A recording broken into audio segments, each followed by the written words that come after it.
বন্ধুরা দেখো, সন্ধ্যাবেলার টিফিন একটু চাউমিন বানাবো, মেয়ে বায়না করলো তাই। ওইখানে একটু সবজি ভেজে নিয়েছি, বেশি কিছু দিইনি, ঘরে যা যা ছিল তাই। একটু গাজর, বিনস, ক্যাপসিকাম, পেঁয়াজ এই দিয়েই করব। চাউমিনটা সেদ্ধ করে রেখেছিলাম আগে থেকে, সবজি আমার ভাজা হয়ে গেছে। চাউমিনটা দিয়ে দিলাম।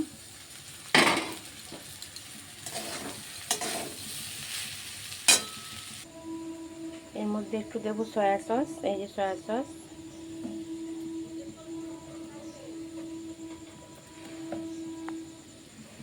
সয়া সসটা দিয়ে দিলাম। একটু দিয়ে দেবো টমেটোর সস। ঘরোয়া চাউমিন আমার রেডি হয়ে গেছে, দেখো তোমরা।